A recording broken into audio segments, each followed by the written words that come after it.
All right. Hello, everyone, and welcome to the Nordic Sound Channel. I am your host, as always, Jameson Foster, and today we are very fortunate to have Rúnahild with us. Rúnahild, for those of you who are not familiar, she releases music under her own name. Most recently, in April, she released her latest album, Wounded Healer. She also recently collaborated with Folket Portafor Nordivinden on their newest album, correct? Yeah, that's All right. cool. Awesome. And then you've also worked with Gustav Hallberg and Kjell Bråten? Yeah, also. Yeah. Awesome. Yeah. And but despite all these accomplishments, this is apparently your first time on the podcast or on a podcast, right? Yeah, it is. All right, cool. Well, welcome. I promise Thank it's you. not as scary as it seems at first. All right, you. cool. So, your background. I would love to know more about before we talk about the music that you do now. I would love to know what your experience was with music growing up, because it's not the style of music that you work in and I study. It's relatively new, and so it's at a point where it wasn't really around when we were younger that much. And so I'm curious what you spent your time doing with music as a kid, if at all. Well, I really wanted to learn music or as a kid already, but I didn't have I come from a really small village where there was no one who could teach anything, and there was no bus connection, and my parents could not drive me anywhere. So I didn't really have so much experience with music back then. I wrote my first song when I was really a very small child. It was about dogs because I love dogs so much. Oh, me too. But that was kind of it. And then I was a little bit sensitive to criticism. So if I did not get good feedback, I felt that, oh no, I can't sing, I'm not good at this. And then I kind of locked it many years. I did not sing at the interest that I could sing and or anything. So really music for me, it really came in my 20s. That's when it really started. Awesome. Yeah. Did you have a specific dog you were writing for, or was it just like, did you have a family dog that you were writing for, or was it just dogs in general? We didn't have one. I really wanted one, but we didn't have one, so I just sung about any dog. I just really wanted a dog. Oh no. Well, do you have one now? Have you gotten to have one? All right, awesome. Because I get it. When I recently moved here to Colorado, it was just last year, and the saddest part about leaving was I had to leave my family dog behind with my parents, and he's an old golden retriever. And me and my wife, we were so upset. It was everyone was like, "Oh, do you miss your family?" It's like, the dog. I miss the dog. Yeah. So I get it completely. So so growing up, what instruments? Or was it just a song, or were you like playing piano as kids were typically made to do? Or no, it started really with school, because we had like lessons with recorder, the flute, Oh yeah. And no one liked it. Everybody hated it, and I was like, oh, I love it. Oh, that's so awesome. Yeah, I was the same way, actually. I felt like I was the only one in there. It was like, the recorder's so cool, everyone's like, you're weird.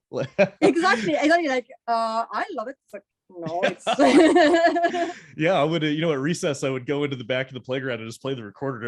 Everyone would be like, oh, that weird kid's playing recorder again. So I get it completely. So awesome. you picked up music more in your 20s. What sort of music? How'd you get into it? Yeah, it was really, really random, because I had a friend at the factory where I worked, and I went to her place, and she had this little keyboard, and I'm like, oh, can I try to play on it? And I mean, like, I never played on the keyboard before. And she was like, yeah, sure, have fun. And then I just, okay. I played with both hands, and for the very, very first moment where I played, it just came really nice harmonies, and it was like with both hands. And then I stopped, and I looked at my friend's face, and she's like, and you never played before? And I'm like, no, I swear I haven't. But then that was kind of like the moment. Then it was kind of gone. Then I tried to play again. I'm like, oh, it's gone. I can't play anymore. So I had to learn the instrument eventually. But it was these few minutes where it felt like it just landed. Like, oh yeah, that's when the call kind of like woke in me. Like I want to make music. It's really interesting. I don't know if you know. I'm assuming you're familiar with the composer Edvard Grieg. Yeah. Just being Norwegian, yeah. Interestingly enough, I don't know if you know this. That's exactly how he got into music. As a kid, he played on his mom's piano, and he loved the sounds of making the chords together so much. Yeah, exactly. So same exact thing. 200 years ago, people were getting into music the same way. Put both hands on the keyboard. All of a sudden, you're having a good time. Yeah, exactly. It's like, wow, that sounds amazing. Yeah. So what? So after that, how did you branch from the keyboard outward? I'd love to hear more about that. Yeah, the first recordings, it was only my very first recordings was just a keyboard. I recorded on tapes, because it was tapes for me. Yeah. it's pretty funny. Right. And then I discovered, and then I still had the recorder in my mind. Like I love playing it, but I did not really know what to do with it. Mm-hmm. And then I discovered a song as a band, the German band Faun. Oh, Faun? Yeah, and especially the song Unda, and then I was kind of like opening me up to this totally folk type of music. I didn't hear so much folk music before, and that kind of inspired me to try to start writing folk music. Oh, that's so cool. Yeah. How long has Faun been around? Oh, very well. I don't. Has it been a while? Many years. I feel like it's only been recently where they've actually started to promote themselves. Oh, it's been because that was in 2006, and they already had 2 or 3 albums or something out. That's so interesting, because I would have assumed that they were relatively new, because I don't know if suddenly someone else is taking over their promotion and stuff like that, but all of a sudden I see them everywhere. And no, okay, cool. No, that's good to know. They're really, yeah. So it was Faun primarily that got you into the folk music stuff. Into starting, playing, and then I bought my first little drum and started to just record a flute and a drum and singing on top of it. And that's all you need. That's all you need. What kind of drum? Was it just a frame drum? Yeah. Cool. Was it a big one or a little one like this one back here? No, it's very little. That size. Yeah. Okay, cool. Yeah. I love playing that thing. Sometimes, I'll play it for, long enough while my wife is like, could you put that down for 3 minutes, please? I need a little bit of kind of addictive. Yeah. All right, cool. So what, before I get into talking about your journey into becoming Runahild, I would love to know what other types of music were you listening to at the time before you got into the whole folk music thing?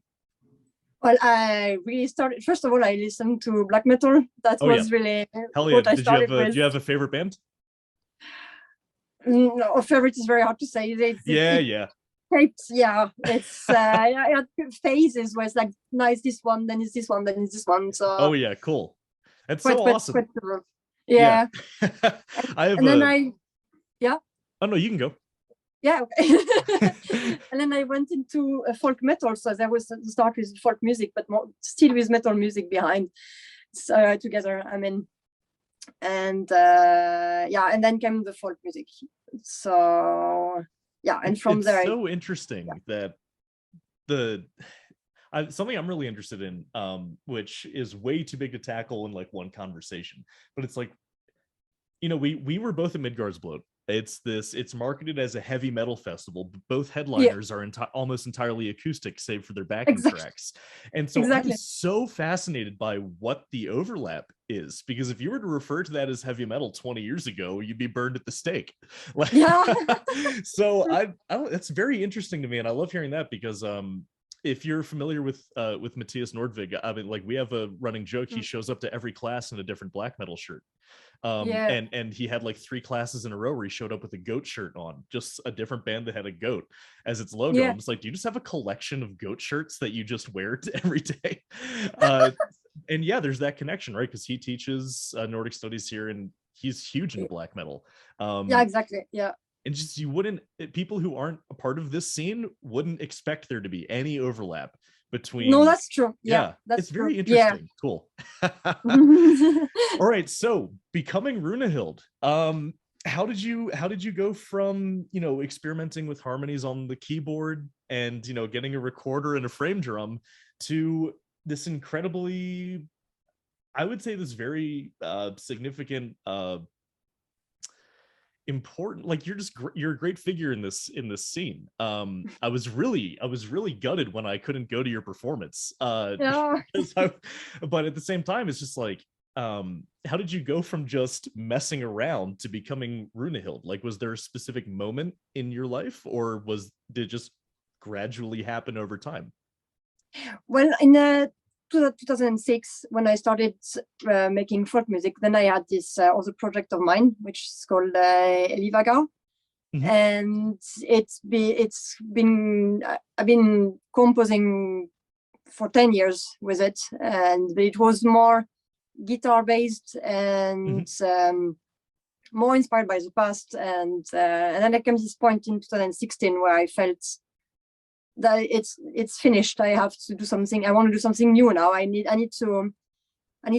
wanted to make something more with raw energies and emotions and a bit more Oh yeah. free. Yeah. And so yeah, that's when the Runahild project started. Yeah, so that's the Yeah. that's the inner black metal, wouldn't it be? Like, you get tired of the other stuff and you want something more rough around the edges. Yeah, exactly. So Yeah, yeah, it's something a bit like that's, this. Yeah. yeah, it's Yeah. really interesting. Yeah, there is that It's a bit overlap. like that. And Yeah. it happened with you in 2016. Yeah, that's when I started this project now. Yeah. That's so interesting because, so you, Vardruna, Heilung, all these bands that were, are these huge figures in this Viking music scene, for lack of a better word for it. It seems like they all just started to pop up around 2016, 2015. Yeah, that's Like, true. do you have any like, was there anything going on, I don't know, in like pop culture, just like in your everyday life, changing attitudes that made you look at something like Runahild differently than if you would have back in 2006? Yeah, it's most about my life really, Yeah, because interesting. yeah, yeah, because 2006 it's like I didn't know myself. I mean, I think it's like you go into life and you have to figure out who you are, but it's like when back then it's like I was more, I had to dream myself in the past. It's like I Yeah. didn't, it was more fantasy and personal as well, but it was more like dreaming myself into another time, another world that fits better Mhm. with how I see things. And then you came to that point where I want to experience what is now, like what is in this, from this life, not just the fantasy or dream, but yeah. Oh, so you've also got that fantasy element. Yeah, I always find that to be a common theme too. I mean, like, right out of the camera here, I've got my whole collection of Tolkien works. Yeah, right. And it's just interesting to me that he always has something to do with this. He's just always somehow related. He does. Because again, I'm very interested. It seems like everyone woke up around 2015, 2016 is like, I'm gonna do Viking stuff now. And that's just so fascinating to me because yeah. Maybe it was the TV show. That's Yeah, probably but the most likely culprit. yeah, that did help. That's for sure. But the Viking things, I've been in the Viking stuff since 2004. Oh yeah, yeah. So it's not new. Yeah, For that's me. actually why I was asking your perspective, because, over here in the States, when I was growing up, I'm only in my 20s, right? When I was growing up, the cool thing was like zombies. That's what everyone was into. And then Yeah. the Viking TV show started, and all of a sudden it's Vikings that's in everything. Okay. Like, Yeah. every video game, every movie, every Oh book, yeah. every band, all of a sudden Vikings are everywhere. You pick up a rock and you throw it and you're going to hit a Viking somewhere. And so that's Right. at least how it was over in the States, is once the TV show picked up, Yeah. that's what everyone was into. And I was Yeah. wondering if Okay. it was the same over there, because you guys have the whole cultural history with it, if it was just a little bit more present before that. I think, yeah, it definitely did increase. Like, but there's been like Viking markets and things like this from Oh yeah. before of. So it's just increased really. Mhm. So, but yeah, it did make more interest for the Vikings, and especially music wise, there popped up a lot of bands now who want to use Viking themes. Oh And yeah. yeah. Everyone remembers that first time seeing Einar Selvik in the show playing the music as part of the scene. I think everyone Yeah. remembers that, and that was a big moment. It's like, who is that guy? Yeah, right. Yeah, and then it just sort of blew up from there. Yeah. You mentioned Viking markets. Were you going to those growing up? No, no. I come from France. I don't come from Norway. Oh, okay, gotcha. I actually didn't know that. Yeah, no, it's good. I don't usually say it, so, but yeah, no. So I didn't have the truth is out. So yeah, no, we didn't have anything Vikings at all whatsoever. All right, cool. Yeah, so I'm gonna have to wait until I talk to Shell Broten to pick his brain about the Viking markets then, huh? Yeah, right. All right, cool. Yeah, so you've amassed this collection of instruments that have become very distinctly you on every album. And so we've already talked about the drum and the recorder, but I've noticed on your instrumentation list you have an owl flute. Is that a translational thing? Like, what is that? I'm very fascinated. Because anyone who's listened to your music will know what I'm talking about. Oh, you do? I have it right here. Well, I have to take it. Yeah, sure. That is what it is. Okay. It makes an owl sound when you play on it. Do you want to play a little bit? I mean, if it blows the mic out, I can just edit that later. I'd love just to hear you. Yeah.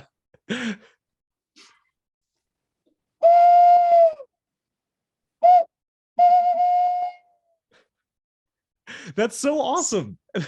He's singing. I don't know if you can hear him. He's singing along. He could hear that through the headphone. Oh my God, that's so cool. Yeah. I didn't know if it was like a translational thing where it was like an actual flute, because when I Googled owl flute, that's what came up. And I was like, no way. No way. Oh, that's so cool. Thanks for playing that for me. I got to get myself one of those. Yeah, it's really nice. So I love owls. So yeah, oh yeah, me too. It's so funny. I've yet to. So me and my wife are huge bird dorks. We go bird watching a lot. But I've never actually been able to like look at an owl. I've had them sneak over my head before, and it's not until they're already passed. I'm like, ah, damn it, that was an owl. Yeah, exactly. Yeah. Like I hear them. Like I'm in Colorado. You know, we have wilderness everywhere. I always hear them, but they're always just out of sight. Yeah, they tend to hide. Yeah. Oh yeah, so I share that love of owls with you. Yeah, so what was it like recording that first album as Rúnahild compared to previous musical projects you did?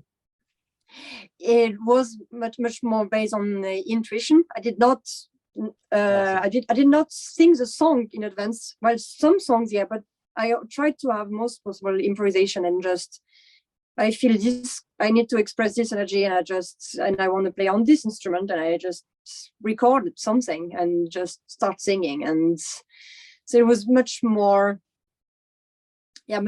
based on emotions, and much more channeling, if I should use that word. Oh yeah, please use that word.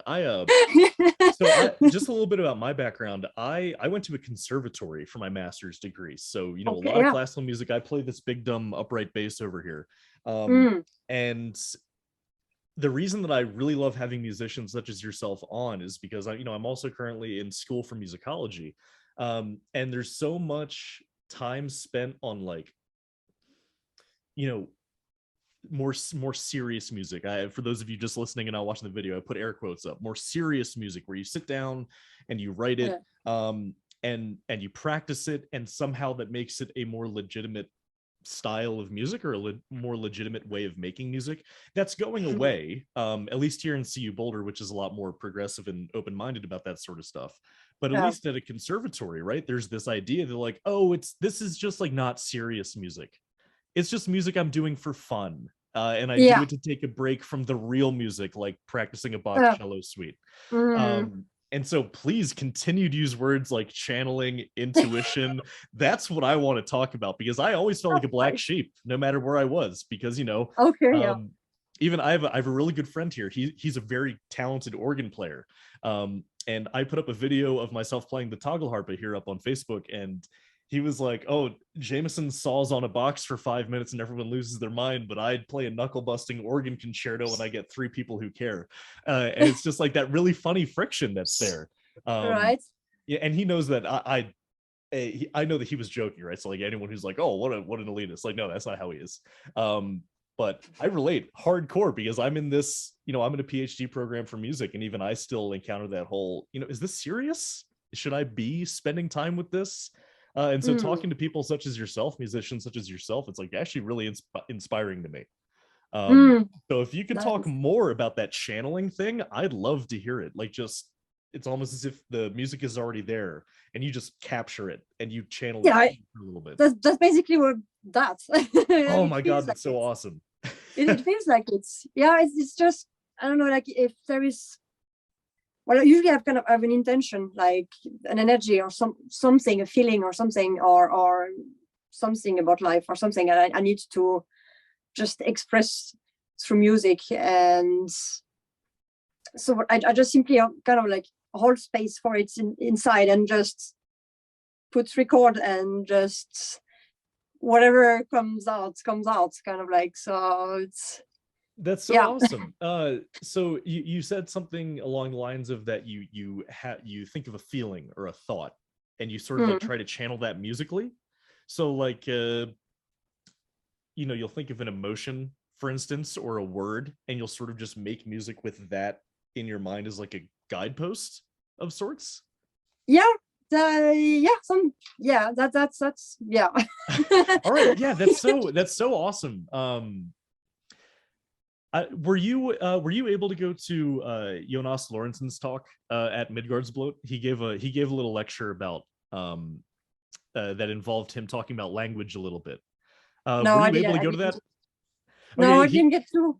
Okay, yeah. Well, he had this. He quoted this Hindu religious figure, because he was asked about, what's the point of singing in this dead language? Because with his band Nabala, they sing in like this like Proto-Germanic language. And he gets asked all the time, what's the point of singing in these words that no one speaks? And he brought up this Hindu religious figure, I'm blanking on the name, who said it's not important what's being said, it's important how it's being said. And so for a lot of people who listen to this style of music that you do, or like Jonas does with Nabala, they can be a little bit like, I can't understand what they're saying. And you sort of want to say, well, that's not the point. It's that channeling. You want to get caught up in the actual sound experience rather than trying to figure out what they're saying to you. Exactly. Yeah. Have you I would love to hear more about like, because I notice in a lot of your music, sometimes there are words, but sometimes it is just some sort of nondescript chanting. What is there anything that makes you decide between the two, or? That's really hard to say. It's somehow when I start composing something, I kind of know whether I want to have words on it or not. But usually all of it starts with I have melody. And that's this free. It's just a melody, but I usually know, but this melody I need to have words on, or it's just gonna be a free song. I'm just gonna build on it, and so I don't really know why it's like this. And you don't have to know why. It's just it works, right? It's whatever works, and feeling inspired is sort of the most important part. And if you start sitting down like, oh, well, how should this go? All of a sudden that inspiration's gone and you've made it into this process. Exactly. Yeah, but that's also got to be scary, right? Just because, I also, I'm a musician. I've recorded stuff, and I just know that the second you hit that record button, everything goes terribly. You'll play something perfectly by yourself, and you hit that record button, and you're like, I forgot how to play this instrument. So I can. That happens. So fun. Yeah. So, but for you, when you're doing like this way more freestyle, right? Like I'll record something that's either like it has a stable, like an actual written down idea, or it'll be like a riff, for instance, or that's a lot more solid than just intuition. So like, what is that like recording through intuition, where you just hit the record button and hope your intuition hits right or something like that? Yeah, it's something like this, because actually what I do is I don't try to, I go straight on recording. I don't play beforehand, so I don't sing beforehand. I just go straight on recording, so that so that it's not lost, but the original energy is still there. And sometimes I will keep it, and sometimes I will make it better later, and then I will use the later versions. But sometimes it's not possible to make it again because energy was right there. Yeah. So I don't try to. I've made a rule now. It's like if you start something, record it right away, no matter what. It doesn't matter if it's not serious, just delete it. I mean, so it doesn't matter, but just go straight on recording, see what happens. God, I gotta take some notes from you, because like you say that you just record without practicing, and you just gave me a heart attack. Like I can't. So yeah, that's maybe something that we should all try more often, because I'm just thinking of that and I'm sweating. I don't like But then when I have an idea, eventually I will be working on it too. I'm just like, this is more to get the original idea, and then maybe I need to practice a bit if I want to have a lyre on it. Oh yeah. Then I will have to get the melody and play it right. So so it's not all just improvisation, but yeah. Yeah, it's very interesting. So something that I've noticed is, so I would absolutely classify the music that you guys do as folk music, right? Everyone in your scene. But more traditional folk musicians who I also talk to and play with, there's a Scandinavian fiddling group that's here in Boulder that I'm lucky enough I get to play with them every week. They get really confused by your style of music, where they're like, it's not really folk music because there are no fiddles. You know what I mean? Like, I don't know. And you seem to confuse them. But then you say things like, you take a basic idea and you just sort of let intuition take over. And that's exactly how, from what I've learned, that's exactly how Norwegian fiddling works. Hardanger fiddlers, they have this basic motif that then they have to make last for the whole event they're playing for. Yeah, exactly. Yeah. So you confuse them, but at the same time, you guys are very similar to each other. Yeah, where do you think that friction comes from, or if you've even experienced that friction, or if you don't think that there is any? Because I always want to bridge that gap between the traditional fiddlers and you guys, because you have so much more in common than the fiddlers realize. Yeah, it matters. You have a very good point there. I didn't see it that way before, actually. So well, it's my job to sit here and think too much. So I do also overthink. So yeah. Right. I get to tell myself there's a purpose to it, though. Yeah. Right. Most of the time. Something good about it. Yeah. So I guess that's just something to think about, because that, I've shown those fiddlers music like this, or I'll show them the videos I took of Midgardsblot, and they're like, the hell is this? I'm like, it's folk music, and they're like, keep that away from me, I'm good.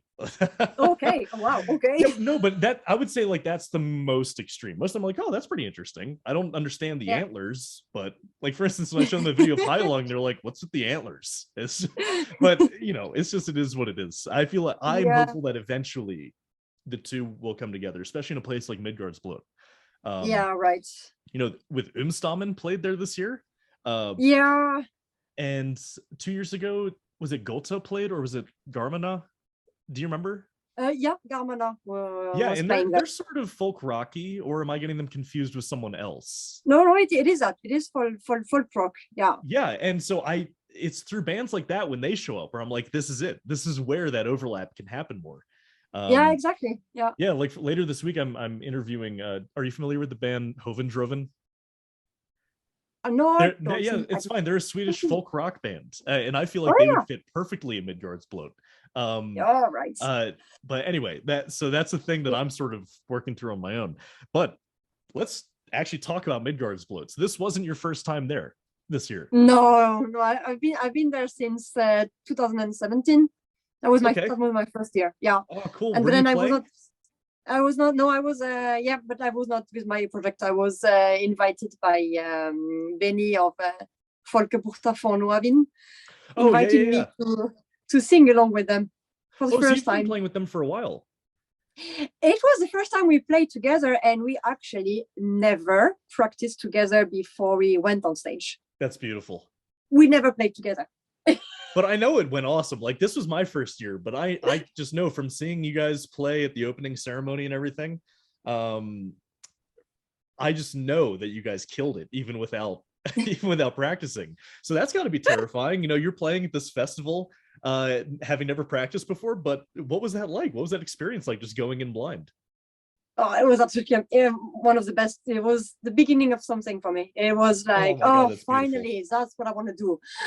I feel like that's what Midgardsblot is for so many people. They go the first Exactly. time and it just awakens something. It's just Yeah, incredible. it's fantastic. It's But you must have been in amazing. your element, you know, just intuition. That's when you can only rely on intuition, right? Yes.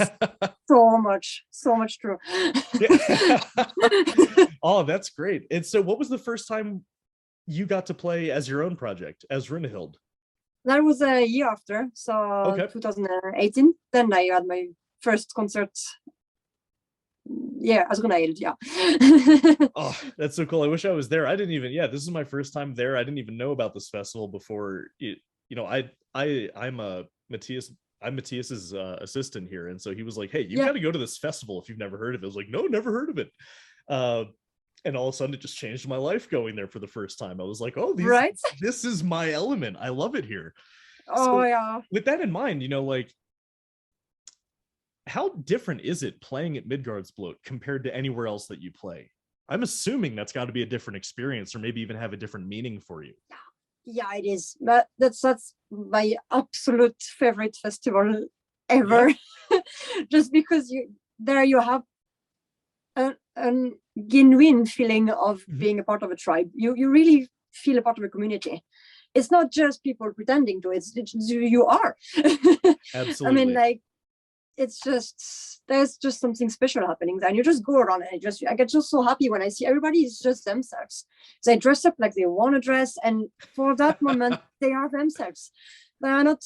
Yeah, and you see the happiness, and I don't know, it's just very special. It is. Yeah. Like, are there any parts of it that stand out? Like, because I know there are going to be some people listening to this or watching this who are on the fence about going. And I feel like we could convince them to go if we talk a little bit more about, like, be a little bit more specific, like what sorts of things makes it that special community feeling. Do any experiences or memories stand out for you that really wrap up that Midgardsblot feeling?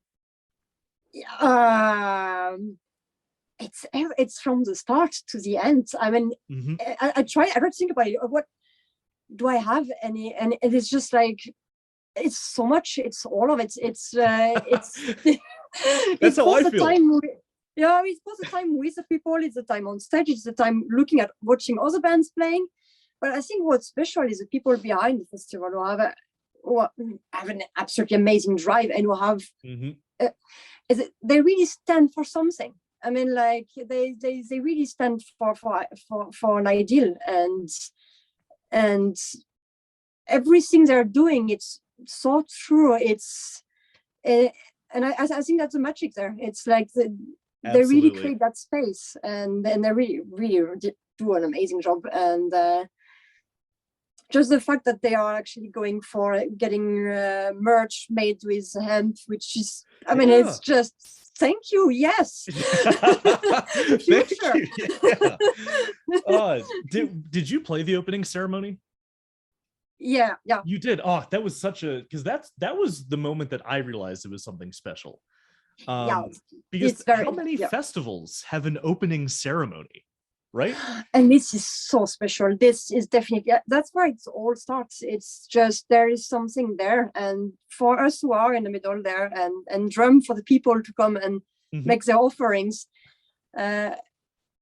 You know, you're just like drumming, and you're like drumming like maybe 2 hours, you know. So it's how do you do that? I was sitting there wondering, like, I was watching you guys drum, and I'm like, wow, they've been going at it for like an hour and a half. Are they not tired? There was no even sign of you guys getting exhausted. You were so into it. It's one of those things where once it's done, you're like, okay, now my hands hurt. Oh yes, you are like, but you're playing, you know, and then you're feeling your arm start to really ache, and you're like, how long can we still go on? And you see the length of the line of people that are still waiting, and you're like, oh my God. But you know, then you see the people, and you know what it means to them. And you just have to forget about pain. You're just like, well, it's just a way to transcend pain and just let's say, well, that doesn't matter. You've got to transcend it. You've got to just Absolutely. It gives so much, and the people, it just it means something to people. It creates a connection. It creates something, and that's the other thing is, you guys, you might not see it this way, but the music that you play at these things, it has such a spiritual significance to people. And that's pretty much what you just described. You're getting tired, but then you look at what your music is doing for people and you're like, oh, my arm doesn't matter. Like, exactly, because it's just so beautiful to see these people you've got to go beyond. Absolutely. Oh my god, that's so great. I actually envy you being able to play at such a thing. I mean, that must be such an incredible experience as a musician to sort of like be the music for something like that. It's a huge honor. I'm really, really thankful I could be a part of this. I stood in line for like 30 minutes and it didn't move. And I was like, you know what? I'll be fine. And then we went back to see Convent, the opening bands. And they slayed. They were so awesome. But while everyone was waiting for them to start, everyone was walking around this big puddle. And I looked down and I was like, that's where they were doing the bloat. And I put my hand down into the puddle.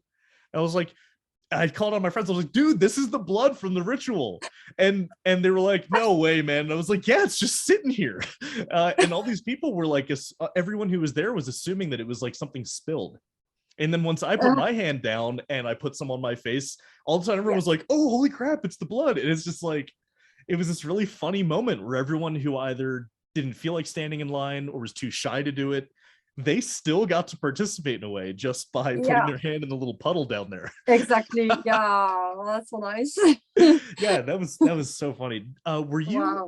Did you get to go to any of the drum circles that happened down at the camp?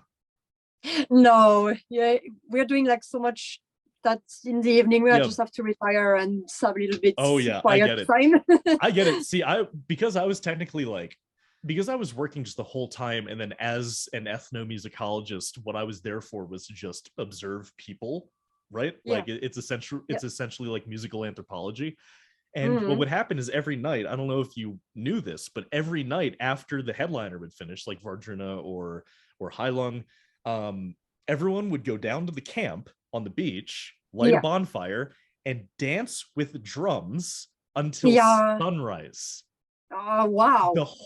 Every night. I looked down, my sleep app told me, oh, there have been some changes in your sleeping habits this week. And I was like, oh, I wonder what they are. It's like, you're averaging 3 hours of sleep a day. And I was like, well, because I'm not sleeping through this. That's Midgardsblot. That's normal for us the same. We hardly sleep. Oh yeah, I was there with 2 health nuts, and it was like 11. We'd get back from the headliner, and they'd be like, "Oh, dude, I need to sleep, or else this is gonna really ruin my sleep cycle." And I was like, "People don't sleep here, man." And they were like, "Uh-oh." It's kind of true, yeah. I was like, "You should get a hotel next time because you're gonna be waiting a long time for these people to fall asleep." Yeah, really. Yeah, that's something definitely you should. I've made friends with the people who sort of led the drum circle, and I hope that next year you get a chance to experience that, because I know that some of the bands did go down because they heard about it, and they participated, and drummers around the bonfire, they're fans, right? They just came from the ones who ended up leading came from Italy, and they just brought their drums with them, and it was this very spur of the moment talk about intuition. All of a sudden amazing. They were the drum circle leaders, and they're there as fans of the bands who were playing there, and all of a sudden they're playing drums with these bands that they came to see. Exactly. And that's wonderful. Yeah, and Jonas Lorentzen, he came down on the last night and gave a toast to them for being the real festival. Like he said, this is really where the festival happens, is when everyone comes down and does this together all night long until the sun comes up. Wow. Yeah. It's such a, to me, that's what makes it special, right? It's the opening ceremony, and then it's just that community. And there's so little friction that actually happens in the community. The very first night, someone had to get kicked out of the camp, but that was very quickly dealt with. And other than that, it's like it becomes a neighborhood, just like overnight. I walk out of my tent and I'm like, "Hey, how you doing?" Like, It Yeah, does. It exactly. becomes this little micro neighborhood, and that's really, I think, what Yeah, makes it special. And then you see everyone up there at the concert, and you're talking to each other. You just met, but you're I neighbors. know. That's what's nice there. You Mhm. just make friends really fast. I mean, like, yeah, you belong. You do. It's just this sense of belonging that just happens randomly. And we That need I it. really, yeah, you especially. Oh my God, let's talk about that, right? This Midgardsblot, and especially you getting to play for it for the first time in like 2 years since it had to get canceled because of COVID, right? Yeah. That adds a little bit more weight to it, where just the whole undertone of the festival was, this is what life used to be like. It was very healing, right? Yeah, definitely. Yeah, so do you want to talk about healing with music? Yeah, absolutely. Yeah, we Yeah, because can. I've just noticed that, especially with your latest album, we finally get to talk about your music here. I just had so much fun talking about Midgardsblot with you. Yeah, right. So that's uh, that's where it goes. I didn't want to leave. I didn't want to leave. I'm still there. No, I know the feeling. I know the feeling. It's hard to come back. It's so hard to come back afterward. Yeah, I already bought me and my wife tickets for next year. She couldn't go this year Yes. because she had passport. Nice. Yeah, her passport was expired, so she didn't get to go. Oh, okay. But this year I bought the tickets. I'm like, look, I already paid for the tickets, so you better get that passport ready. Exactly. Yeah. Yes. So yeah, this music is healing, right? So especially, your latest album is titled Wounded Healer. But if you go through and you look at your background info on your Bandcamp or on the Grimfrost page, because are they technically your record label? They were. It's Oh. contract is finished now. So. Oh, gotcha. But, Yes. but yeah, All but right. Yeah. So they've if been. you go onto their website and read that info, too, you see that in almost all of your albums, healing is almost always a part of it. Yeah. And that's really why I wanted to talk to you so badly about your music, is because I've got so many of these books right here behind me are about music as healing or music as a transformative process. So when you say music is healing, I know this is like a big topic and we're just going to sort of chisel it down. But Yeah. what does it mean for you when you say that your music is healing to you? Well, the way I use music is I have had a lot of problems with depression and social anxiety all my life since I'm a child. I get it. So... I'm medicated. I get it. Okay. Then you understand me. Yeah, absolutely. That's good.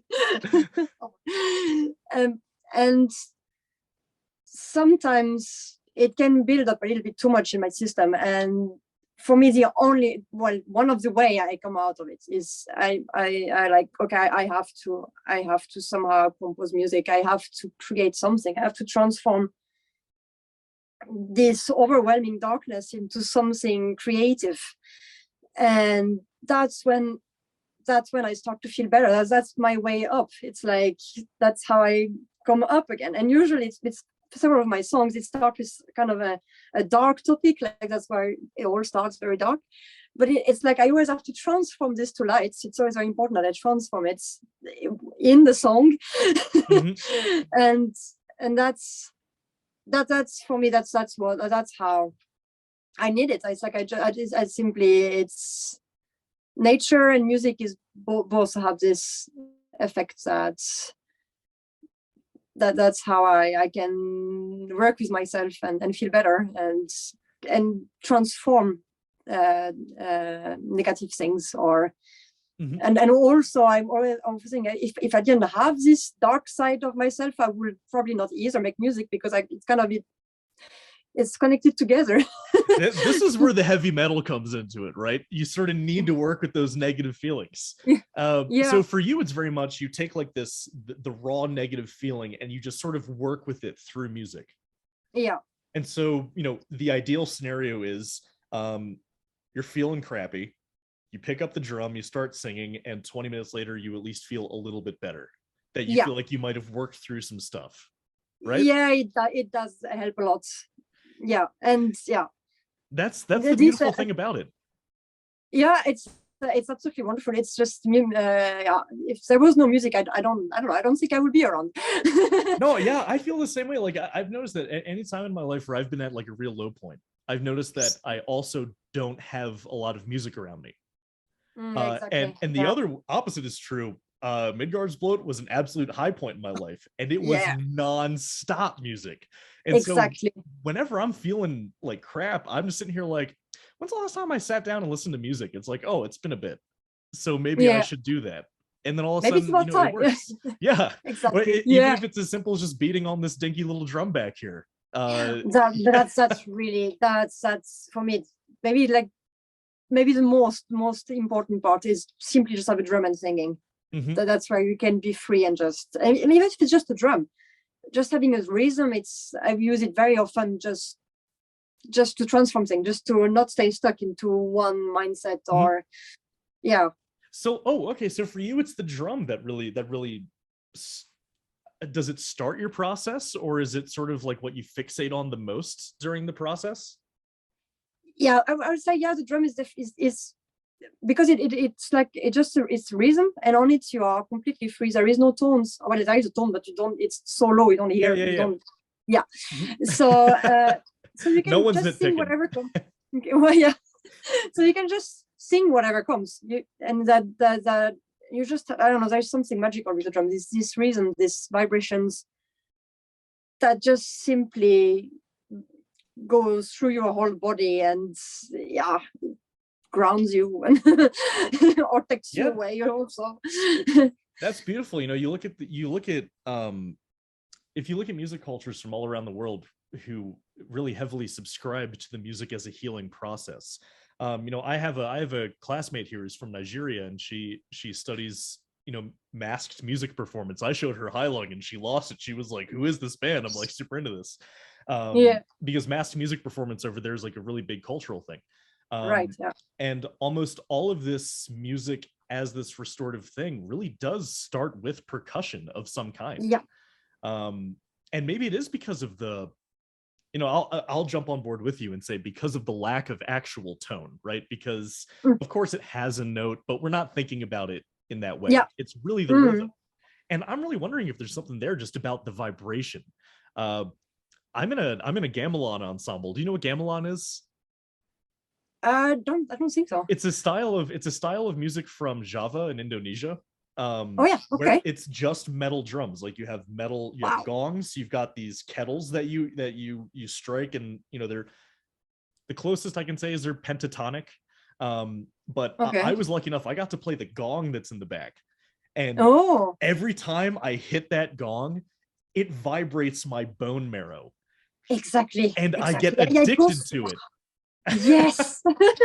And it does, it grounds you. I feel like so rooted every time I hit that thing. I'm just like, I'm not moving.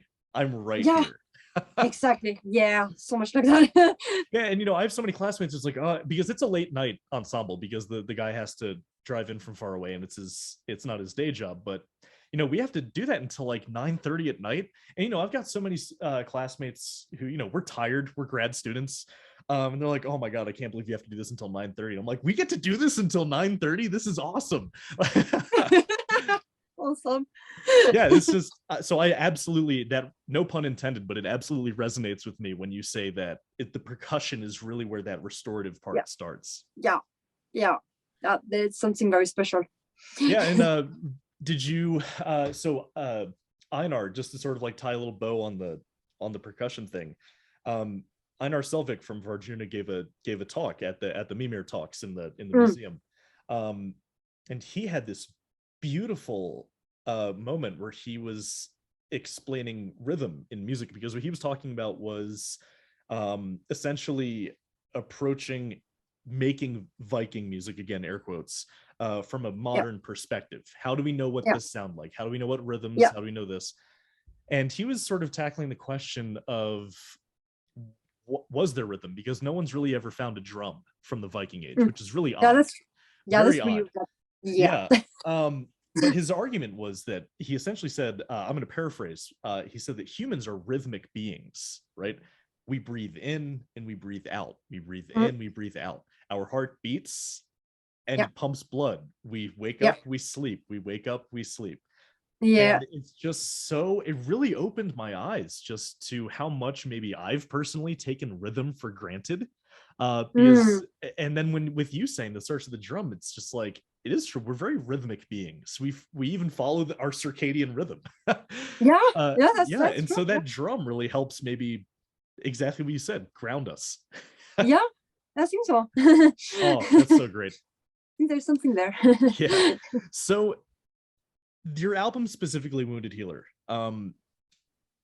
was there anything different you wanted to do about this album going into it, or was it really like, how did you go into it? Because when you do this intuition based thing, part of me says that you don't plan it out, but I also assume maybe some things do get planned out ahead of time when you're working on a new album. With this one, it all started with a drum journey. So, and it was around the time where I needed to find answers, or to figure out what is it that's been troubling me my whole life. I had to kind of try to come back to the source of where does it start. And so I had a drum journey where I tried to find some kind of answer, some kind of clarity. And in the same time, my sister, which is much older than me, finally she came out and talked about sexual abuse that she has had from grandfather when she was a child. And that kind of woke something in me, kind of like that, kind of simply just, well, there is something there. There is just something that I have to work with. And so I kind of worked with my family line and tried to go into the traumas that we kind of inherit, and or that we yeah, I don't have the word in English right now. No, I get what you're saying. So like you can inherit issues, right? Or you can inherit some sort of baggage, I guess would be the best way to say it. Like it just sort of goes through your ancestry, right? Is that sort of what you're trying to say? Yeah, but also like when you don't work with these traumas, then you tend to give it to the next line. Oh, like, okay, yeah. You sort of like just sorry, that's your problem. Yeah, like just repeating the same patterns, and so I come to that point where I just had to like, well, work with it and work with my ancestors, and well, since they are dead, so I have to to do it through like drum journey. And then I kind of like realized how much my grandfather was abusing both physically and sexually many members of my family. Mm-hmm. And I realized his own life, which I know from stories. I know a bit about what his life was about, and I realized how traumatized he was himself, and never got to heal that, and just simply, yeah. And then that trauma can come from the parents who was also traumatized, and so on, and so on. At some point, you've got to be the one who say, okay, we've got to transform this and heal this, so we don't just keep repeating those things that hurt other people. Absolutely. I got to stop doing that. What you're saying, again, what you're talking about here resonates with me so much. I'm not going to get too much into it myself, but like, that knowing that there's just this collective trauma that just sort of builds up and just keeps getting passed down to the next person. I'm very, I relate with you a lot. I do feel like me and my brother, we're very close. We're sort of the ones who've been like, that stops here. I'm really not going to let that go next, because when I have kids, I really do not want them inheriting any of my baggage. I would not live with myself. Yeah. Right. Like, yeah. they'll be in therapy in 30 years and they'll be like, yeah, he sucked. I'm like, oh man, I do. Yeah. So yeah. I 100% relate with what you're saying. And I'm assuming that quite a few people listening or relate to that as well. Is you put it really beautifully into words, the way you talk about how it sort of just gets handed down like any other heirloom, like just like that coffee table that great grandma loved. You also got her anxiety. You know what I mean? All right. Well, Runahild, it's been great talking with you. I've really had a great time. Is there anything else you'd want to tell us about your new album, or about upcoming music projects or anything like that before we wrap up here? Working on new songs already, so please keep doing that. It's just such a different experience, and we all appreciate it. Thank you. Yeah, absolutely. Maybe hopefully whenever I get as an English speaker, I always get the words backwards. It's Folket Borte for Nordivinden, right? Yeah, that's it. Yeah. So hopefully when I'll get them on in the future, and maybe you can come back on with them, because I'd love to have you on again. It's just been such a great time. Yeah, it's been amazing talking with you. Thank you so much. Yeah, and for thank you so much me. coming. Yeah, thank you so much coming right from your sheep and all them coming right up here to talk music in your cabin. I love it. I'm really jealous of your recording space. Yeah, it's heaven. Yeah, me and my wife were stuck in this 1-bedroom apartment, and all my instruments just sit in this corner. Yeah. So I'm just waiting for the time where I can just put them in a better space. So but I had many years like that, so yeah. Yeah, right, yeah, so my I time know will come about that. Yeah. I'm doing my time just like everyone else had to. All right, cool. Rúnahild, where can people find you if they want to know more about you, if they want to listen to your music? It's on all most digital platform, Bandcamp and Spotify and iTunes and YouTube, and I'm also on Facebook and Instagram. Awesome. That's Runahild official on Instagram, right? It's Rúnahild Kvitbjarkan. Oh, right. Oh, yeah, that's right. Oh, I love that name, by the way. Yeah, thank you so much. All right, cool. Well, Rúnahild, thank you so much for being this podcast's second guest. So you've been you're one of the first. So I really appreciate you coming on and likewise. Thank you so much. Talking music with us. You have a great day. Please don't be a stranger. All right. Yeah. All right. Cool. Talk. See you.